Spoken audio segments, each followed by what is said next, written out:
तकनीकी प्रगति के मामले में मनुष्य ने छलांग और सीमा में वृद्धि की है, यह साबित कराते हुए कि पिछली कुछ शताब्दियों में जीवन के लगभग हर पहलू में मनुष्य द्वारा प्रदर्शित ज्ञान और नवीनता के स्टार और डिग्री को देखते हुए कोई भी समस्या दुर्गम नहीं है।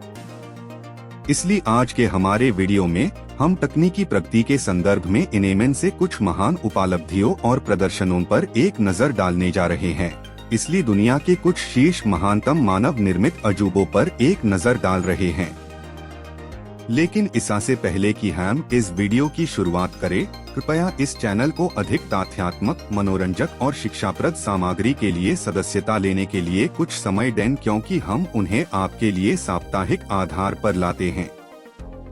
कहा जा चुका है, एआई दिन की शुरुआत के लिए हमारे वीडियो में गोता लगाएं। बुर्ज खलीफा।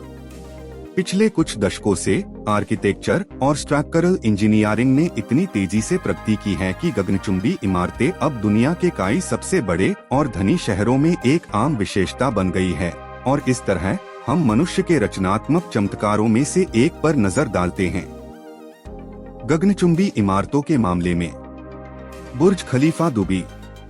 2010 में आईसेक उद्घाटन से पहले दुबई संयुक्त अरब अमीरात में यह गगनचुंबी इमारत दुनिया की सबसे ऊंची इमारत होने के लिए प्रसिद्ध है।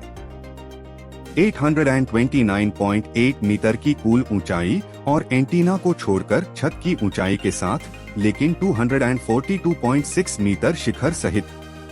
बुर्ज ने 2009 में अपने निर्माण के बाद से दुनिया में सबसे ऊंची संरचना और इमारत का खिताब अर्जित किया है, जो उस स्थिति के पिछले धारक टैपे 101 को विस्थापित करता है।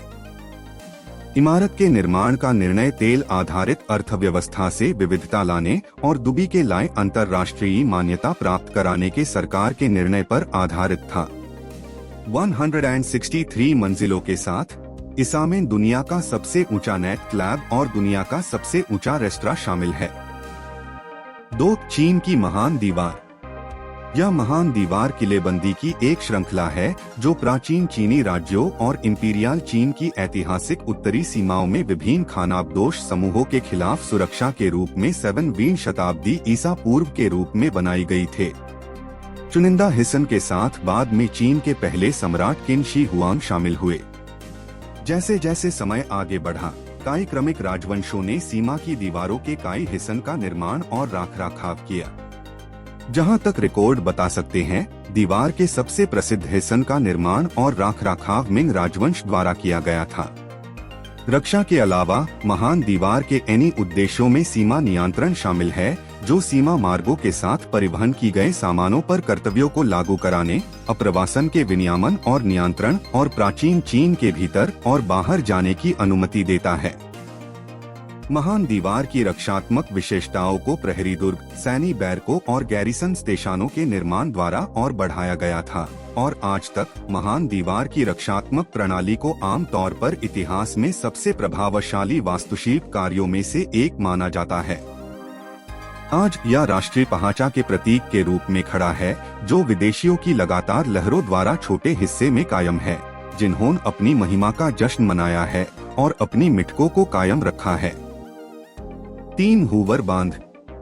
पूर्व में बोल्डार बांध कहा जाता है, या कोलोराडो नदी के ब्लैक कैनियन में एक कंक्रीट आर्क ग्रेविटी बांध है, जो बाढ़ को नियंत्रित कराने, सिंचाई के लिए पानी उपलब्ध कराने और जल विद्युत शक्ति का उत्पादन कराने के लिए बनाया गया है।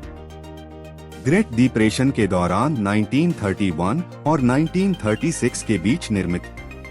इस समय से पहले इतनी बड़ी और विशाल कंक्रीट संरचना पहले कभी नहीं बनाई गई थे और कुछ तकनीकें अप्रमाणित थीं। फिर भी इस विशाल संरचना को अपनी नवीन क्षमताओं को एक नए स्टार तक फैलाने के लिए मनुष्य की सरासर सरलता और स्पष्ट कैट DRDH संकल्प के अलावा और कुछ नहीं हासिल किया गया था। यह बांध झील मीड को जोड़ता है, जो संयुक्त राज्य में सबसे बड़ा जलाशय है जब मात्रा भर जाती है। बांध के जनरेटर अकेले नेवाडा, एरिजोना, कैलिफोर्निया और मेक्सिको के कुछ हिस्सों में सार्वजनिक और निजी उपयोगिताओं के लिए बिजली प्रदान कराते हैं। साथ ही अमेरिका में लगभग 7 अन्य राज्यों के लिए पानी का स्रोत होने के कारण यह 7 मिलियन से अधिक के साथ एक प्रमुख पर्यटक आकर्षण है। पर्यटक एक वर्ष मनुष्य की रचनात्मक क्षमता में कितनी बड़ी छलांग है। 4. एफिल तोवर। एफिल तोवर पेरिस फ्रांस में एक लोहे का तोवर है जिसका नाम इंजीनियर गुस्ताव एफिल के नाम पर रखा गया है, जिसकी कंपनी ने तोवर का डिजाइन और निर्माण किया था। स्थानीय रूप से लौह महिला का उपनाम। इसका निर्माण 1887 से 1889 के बीच 1889 के विश्व मेले के केंद्र बिंदु के रूप में किया गया था। भले ही इसकी डिजाइन के लिए फ्रांस के कुछ प्रमुख कलाकारों और बुद्धिजीवियों द्वारा शुरुआत में इसकी आलोचना की गई थे, लेकिन यह प्रकाश में आया और तब से यह फ्रांस का वैश्विक सांस्कृतिक प्रतीक बन गया है और दुनिया में सबसे पहचानने योग्य संरचनाओं में से एक है। तोवर को सालाना 6 मिलियन से अधिक आगंतुक मिलाते हैं और अभी भी दुनिया में प्रवेश शुल्क के साथ सबसे अधिक देखे जाने वाले स्मारक के रूप में रिकॉर्ड रखता है। 330 मीटर की आश्चर्यजनक ऊंचाई के साथ और 1957 में टावर के शीर्ष पर एक प्रसारण एरियल जोड़ने के कारण यह फ्रांस की सबसे ऊंची संरचना बन गई। जबकि अगर आप ट्रांसमित्रन को छोड़ दें तो तोवर फ्रांस में दूसरी सबसे ऊंची मुक्त खड़ी संरचना होगी। प्रस्तावित 1889 प्रदर्शनी यूनिवर्स के लिए एक उपायुक्त केंद्र के रूप में कल्पना की गई।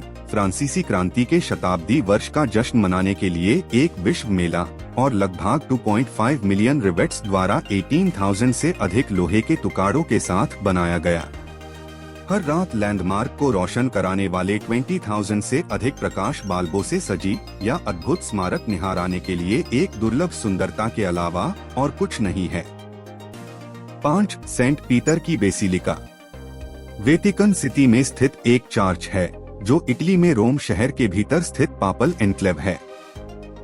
बेसिलिका का निर्माण 18 अप्रैल 1506 को शुरू हुआ और 18 नवंबर 1626 को पूरा हुआ।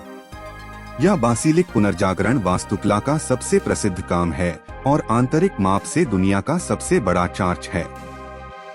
जबकि यह ना तो कैथोलिक चर्च का मदार चर्च है और न ही रोम के सूबा का गिरजाघर, दोनों ही रोम में सेंट जॉन लेतारन के आर्का बासिलिका में जाते हैं।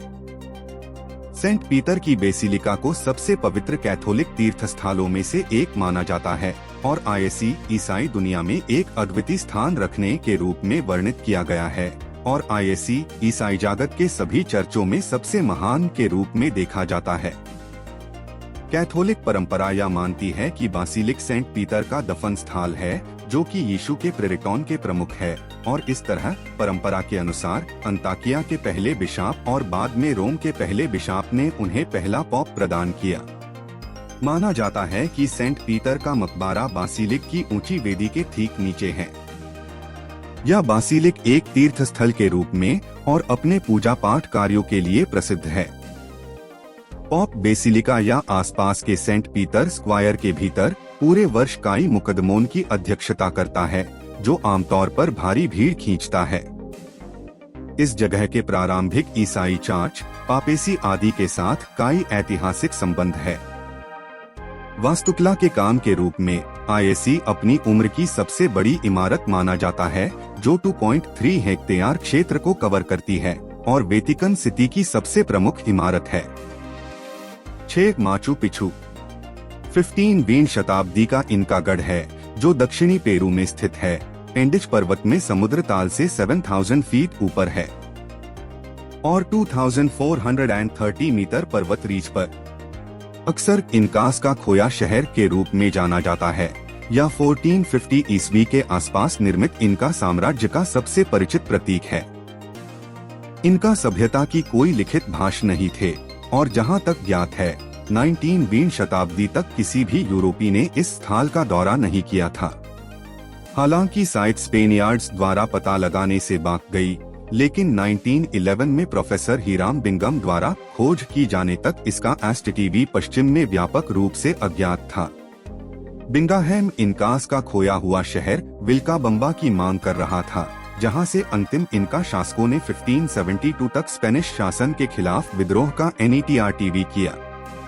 हाल के पुरातत्वविदों का मानना है कि माचू पिच्चू का निर्माण इनका सम्राट पचकुटी के लिए एक संपत्ति के रूप में किया गया था। इनकास ने इस संपत्ति को 1450 के आसपास बनाया था, लेकिन स्पेनिश विजय के समय लगभग एक सदी बाद आईएससी छोड़ दिया था। पॉलिश सूखी पत्थर की दीवारों के साथ शास्त्रीय इनका शैली में निर्मित आईएससी 1981 में पेरू का ऐतिहासिक अभयारण्य और 1983 में यूनेस्को की विश्व धरोहर स्थल घोषित किया गया था। 2007 में माचू पिच्चू को दुनिया भर में इंटरनेट पोल में दुनिया के नए 7 अजूबों में से एक चुना गया था। यह प्रतीकात्मक स्थान पेरू में सबसे अधिक देखा जाने वाला पर्यटन स्थल है। 7 कोलोसियम। फ्लेविया एम्फीथिएटर भी नामित है। रोम में एक बड़ा एम्फीथिएटर है जिसे CE 70 और 72 के बीच फ्लेविया सम्राटों के शासनकाल के दौरान रोमन लोगों को उपहार के रूप में बनाया गया था और रोमन साम्राज्य की ऊंचाई के दौरान रोमन नागरिकों द्वारा इसका आनंद लिया गया था। लगभग 2000 वर्षों के इतिहास के साथ यह अब तक निर्मित सबसे बड़ा प्राचीन एम्फीथिएटर है और अपनी उम्र के बावजूद यह अभी भी दुनिया का सबसे बड़ा स्टैंडिंग एम्फीथिएटर है।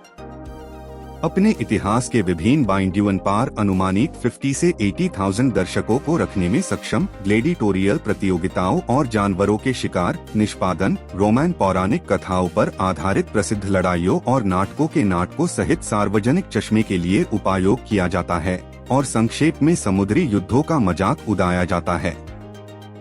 विश्व स्टार पार विश्व के नए 7 अजूबों में से एक के रूप में मान्यता प्राप्त है। यह रोम के सबसे लोकप्रिय पर्यटक आकर्षणों में से एक है और इसका संबंध रोमन कैथोलिक चर्च से भी है, क्योंकि प्रत्येक गुड फ्राइडे पार पॉप एक टोर्चलेट वे ऑफ द क्रॉस जुलूस का NETRTV कराटे है जो कोलोसियम के आसपास के क्षेत्र में शुरू होता है। 8 ताजमहल। ताजमहल भारत के आगरा में यमुना नदी के तट पर एक इस्लामी हाथीदांत सेफ संगमरमर का मकबरा है। आईएससी 1631 में 5वें मुगल बादशाह शाहजहां ने अपनी पसंदीदा पत्नी मुमताज महल की याद में बनवाया था, जो अपने 14वें बच्चे को जन्म देते समय मर गई थे और उसकी कब्र के लाए इसामेन स्वयं शाहजहां की कब्र भी है। यह मकबरा 17 हेक्टेयर के परिसर का केंद्र बिंदु है, जिसमें एक मस्जिद और एक गेस्ट हाउस शामिल है। हालांकि निर्माण 1632 में शुरू हुआ था, लेकिन मकबरा 1648 तक पूरा नहीं हुआ था, भले ही परियोजना के अन्य चरणों पर अगले 10 वर्षों तक काम जारी रहा। ताजमहल की विशिष्टता बागवानी योजनाकारों और परियोजना को संभालने वाले वास्तुकारों द्वारा की गए कुछ वास्तव में उल्लेखनीय नवाचारों में निहित है, जो प्राकृतिक सुंदरता और दिव्यता को प्रतिबिंबित कराने के लिए ताज में विभिन्न प्रकार के प्रतीकों को नियोजित किया गया है।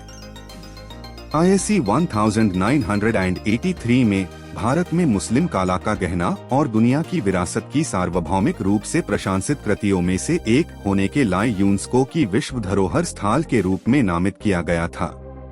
ताज सालाना 6 मिलियन से अधिक आगंतुकों को आकर्षित करता है और 2007 में विश्व के नए 7 आश्चर्य 2000 से 2007 पहल का विजेता घोषित किया गया था। 9 हागिया सोफिया। आधिकारिक तौर पर हागिया सोफिया ग्रैंड मस्जिद के रूप में जाना जाता है। यह भव्य वास्तुकृति इस्तांबुल, तुर्की में एक प्रमुख सांस्कृतिक और ऐतिहासिक स्थल है। मूल रूप से पूर्वी रूढ़िवादी चर्च के धार्मिक और आध्यात्मिक केंद्र के रूप में बनाया गया था और 1453 में ओटोमन साम्राज्य द्वारा कॉन्स्टेंटिनोपल की विजय तक वर्ष 360 से इस तरह इस्तेमाल किया गया था। पवित्र बुद्धि के चर्च के रूप में समर्पित और जाना जाता है। 1204 में 1261 में बीजांतिन साम्राज्य की बहाली पर पूर्वी रूढ़िवादी चर्च में लौटाने से पहले आईएससी चौथे धर्मयुद्ध के दौरान लेटिन साम्राज्य के तहत कैथोलिक कैथेड्रल में परिवर्तित कर दिया गया था। 1453 में कॉन्स्टेंटिनोपल के ओटोमन साम्राज्य के पतन के बाद आईएससी महमद विजेता द्वारा एक मस्जिद में परिवर्तित कर दिया गया और सुल्तान अहमद मस्जिद के निर्माण के बाद 1616 तक इस्तांबुल की प्रमुख मस्जिद बन गई। यह परिसर 1931 तक एक मस्जिद बना रहा, जब आईएससी 4 साल के लिए जनता के लिए बैंड कर दिया गया और बाद में 1935 में तुर्की के धर्मनिरपेक्ष गणराज्य के तहत एक संग्रहालय के रूप में फिर से खोला गया। यह इमारत 2019 तक टर्की का सबसे अधिक देखा जाने वाला पर्यटक आकर्षण है। 2020 में साइट एक बार फिर मस्जिद बन गई। बीजांतिन वास्तुकला का प्रतीक माना जाता है और कहा जाता है कि वास्तुकला का इतिहास बदल गया। 10 स्टैच्यू ऑफ लिबर्टी। यह प्रतिमा संयुक्त राज्य अमेरिका में न्यूयॉर्क शहर में लिबर्टी द्वीप पर विशाल अभयारण्य की एक उत्कृष्ट कृति है। एक आंतरिक लोहे के ढांचे के साथ बनाया गया है जो दुर्जे है, निर्माण के एक जातीय टुकड़े के साथ भविष्य की इंजीनियरिंग, वास्तुकला और कला का प्रतिबिंब है, जिसमें आधार पर कंक्रीट का व्यापक उपयोग और मशाल को जलाने के लिए बिजली का उपयोग शामिल है। मूर्ति और कुछ नहीं बल्कि निहारने के लिए एक अद्भुत सुंदरता है। मूल रूप से फ्रांस के लोगों की ओर से एक उपहार। फ्रांसीसी मूर्तिकार फ्रेडरिक अगस्ट बार्थोल्दी द्वारा डिजाइन किया गया, जबकि इसकी धातु की रूपरेखा गुस्ताव एफिल द्वारा बनाई गई थे। 28 अक्टूबर 1886 को समर्पित, जिसके बाद यह स्वतंत्रता और संयुक्त राज्य अमेरिका का प्रतीक बन गया।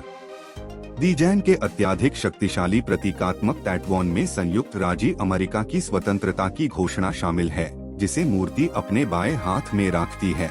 साथ ही टूटी हुई झोंपड़ियों से वह कदम उठाती है जो उस समय की गुलामी के हालिया राष्ट्रीय उन्मूलन की याद दिलाती है। 1901 तक यूनाइटेड स्टेट्स लेटा हाउस बोर्ड द्वारा प्रशासित, फिर युद्ध विभाग द्वारा। 1933 से आईएससी स्टैच्यू ऑफ लिबर्टी राष्ट्रीय स्मारक के हिस्से के रूप में राष्ट्रीय उद्यान सेवा द्वारा बनाए रखा गया है और यह संयुक्त राज्य अमेरिका में एक प्रमुख पर्यटक आकर्षण है। और ऐसे के साथ ही हम इस वीडियो के अंत में आ गए हैं, जहां हम धन्यवाद कहते हैं और देखते रहे।